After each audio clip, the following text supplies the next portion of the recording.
প্রিয় দর্শক, রাজশাহী নগরীর দামকুড়া থানায় চাঞ্চল্যকর একটি হত্যাকাণ্ডের ঘটনা ঘটেছে এবং মাত্র 450 টাকার জন্য বন্ধুর হাতে বন্ধু খুন হয়েছে।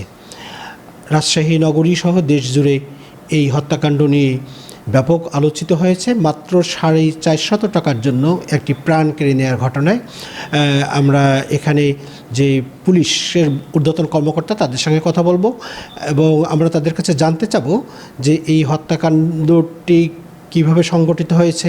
এবং আমরা জেনেছি যে এই হত্যাকাণ্ড ঘটানোর পরে যে এই অভিযুক্ত পালিয়ে যাওয়ার চেষ্টা করেছিল। পুলিশের তৎপরতা মাত্র দেড় ঘন্টার মধ্যে সে আসামিকে পুলিশ গ্রেপ্তার করেছে। এই বিষয় নিয়ে আমরা কথা বলছি এখন রাজশাহী মহানগর পুলিশের কাশিয়াডাঙ্গা জোনের উপপুলিশ কমিশনার মীর মোহাম্মদ শাফিন মাহমুদ।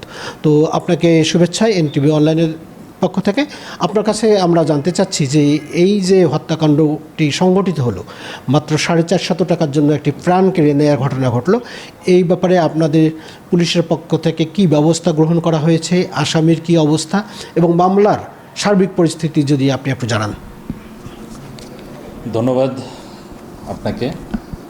আপনারা ইতিমধ্যে জানেন যে দামকুড়া থানা আমাদের রাজশাহী মহানগরীর একটি থানা। এই থানায় একটি চাঞ্চল্যকর হত্যাকাণ্ডের ঘটনা ঘটেছে। এখানে বন্ধুর হাতে বন্ধু খুন হয়েছে মাত্র 450 টাকার জন্য। এখানে একটা হত্যাকাণ্ডের ঘটনা ঘটেছে। ঘটনার বিষয়টা হলো, গত 21শে মে তারিখে এই আসামি ফয়সাল জয় আশিকুর রহমানকে 450 টাকা ধার দেয়। 450 টাকা ধার দেওয়ার পরে এই আসামি ফয়সাল জয় আশিকুর রহমানের কাছ থেকে 25শে মে তার বাড়িতে যায় টাকাটা ফেরত নেওয়ার জন্য। আশিকুর রহমান টাকাটা পরে দিব বলে তাকে জানায়। এই নিয়ে তাদের ভিতরে একটা সামান্য কথা কাটাকাটি হয়। তো আসামি ফয়সাল আলী জয় তার বাড়িতে ফিরে এসে সে একটা অটো চালাতো। অটো নিয়ে সে তখন তার বাড়ি থেকে বের হয়ে যখন দামকুড়া থানার আলামিন স্টোরের সামনে পৌঁছায়, তখন সেখানে এই ভিকটিম আশিকুর রহমান সেখানে ছিল। সে তখন অটোটা থামায়। তখন এখানে যে আসামি এবং ভিকটিম আশিকুর রহমান তাদের ভিতরে একটা মারামারি হয়। মারামারির এক পর্যায়ে আসামি ফয়সাল আলী জয় তাকে ছুরি দিয়ে আঘাত করে, তার পাঁজরে আঘাত করে। তখন পাঁজরে আঘাত করে সে ওখানে ঘটনাস্থল থেকে দ্রুত পালিয়ে যায়। আর ভিকটিমকে স্থানীয় লোকজন এবং তার আত্মীয় স্বজন রাজশাহী মেডিকেলে নিয়ে যেয়ে ওখানে দুপুর 1টার দিকে ডাক্তার তাকে মৃত ঘোষণা করে। তো বিষয়টি যখন আমরা থানা পুলিশ জানতে পারি, আমরা দ্রুত আমাদের মাননীয় পুলিশ কমিশনার স্যারের নির্দেশে দামকুড়া থানার একটি চৌকস দল আসামিকে খোঁজার জন্য আমরা অভিযান শুরু করি। তো অভিযানের এক পর্যায়ে আমরা আসামিকে তথ্য প্রযুক্তির সহযোগিতায় এবং গোপন তথ্যের ভিত্তিতে তাকে বোয়ালিয়া থানার আলুপট্টি নামক স্থান থেকে তাকে আমরা ধরে ফেলি। এখানে উল্লেখ্য যে আমরা ঘটনার মাত্র 1.5 ঘন্টার ভিতরেই আমরা আসামিকে গ্রেপ্তার করতে সক্ষম হই।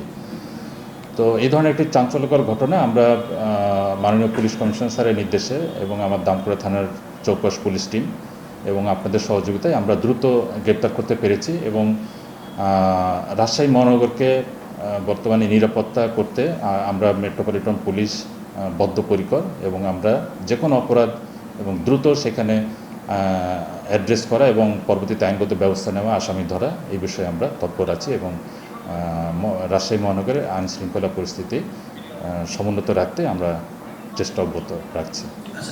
আমরা আসামিকে রিমান্ডের আবেদন সহ প্রেরণ করেছি। আমরা চার্জশিট অতি দ্রুত সময়ে দিয়ে দেব।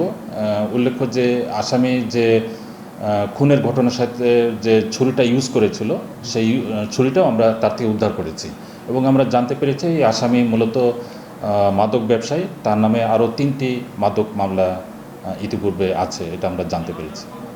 আমাদের এই যেহেতু এটা খুনের ঘটনা, এখানে আসলে যে পোস্টমর্টম রিপোর্ট পাওয়ার একটা বিষয় আছে। আমরা পোস্টমর্টম রিপোর্ট যত দ্রুত পাবো আমরা ওখানে আমরা কিছু চাক্ষুষ সাক্ষীর নামও পেয়েছি। আমরা দ্রুত সেই সাক্ষীগুলোকে আমরা থানা পুলিশকে নির্দেশ দিয়েছি সাক্ষীগুলো সংগ্রহ করতে। আমাদের যে তদন্তর কাজ সেটা আমরা দ্রুতই সম্পন্ন করে মেডিকেল রিপোর্ট পাওয়ার পরে আমরা চার্জশিট দিয়ে দেবো।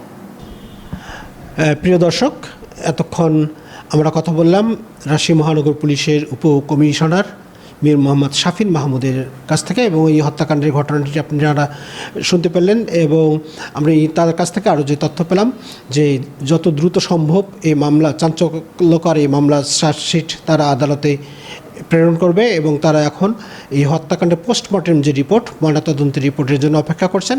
আশা করা যাচ্ছে যে ঈদের পরপরই তারা এই ময়নাতদন্তের রিপোর্ট হাতে পেলে দ্রুততম সময়ের মধ্যে চাঞ্চল্যকর এই হত্যা মামলার রহস্য উদ্ঘাটন করে বিচারের মুখোমুখি তারা করবেন। রাজশাহী থেকে সৌম্য সাজু, NTV অনলাইন।